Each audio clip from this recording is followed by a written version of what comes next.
Hey guys, আর ও তাপসের জুতোগুলো কি হলো? দেখো এটা রথের মেলায় গিয়ে এই জুতো দুটো নিল, আবার ঘরের দিকে যায় না। দেখি আর বুনের গুনা কই, রাখ এখানে জুতোটা রাখ। তা সত্যি করে বলতে জুতোগুলো কোম্পানিটা দেখো, মানে একটু পয়সা খরচা করে একটু ভালো জুতো নেওয়া অনেকই ভালো। ঠিক আছে, ডিজাইনগুলো এটা তুমি 12 মাসই পরতে পারবে।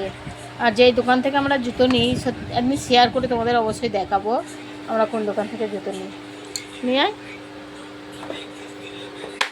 আমরা ম্যাচিং বুনের জুতোগুলো নি করে না, আমরা ম্যাচিং এরে ওটা টাকা লাতে ফেলে দিল। হাই রে, এইসব কোম্পানির নাম দেখো আমার মেয়ে লাথি মেরে দিল। কাকে মেরেছে দেখবে, এই দেখো। তো যাই হোক, এটা হচ্ছে আমার বড় রানীর, এটা হচ্ছে আমার ছোট রানীর। আমরা একই এই দুটো জুতো কেনা হয়েছে, ম্যাচিং ম্যাচিং ম্যাচিং। আর চুলের অবস্থা কে বলবে, রাতের বেলায় ঘুরতে গিয়েছিল।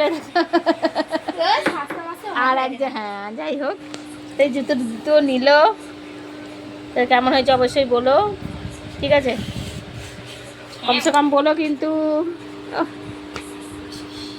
খালি বলবে মা তুমি চয়েস করো। তো আমার চয়েসে এই দুটোই ভালো লেগেছে, ওর জন্যই আমি বললাম। আমি সত্যি বলতে গেলে চয়েস করতে পারি না, আমাদের আর চয়েস জিনিসটাই হয় না। যা চয়েস করে মা, জামা চয়েস করবে মা, সব কিছু মা।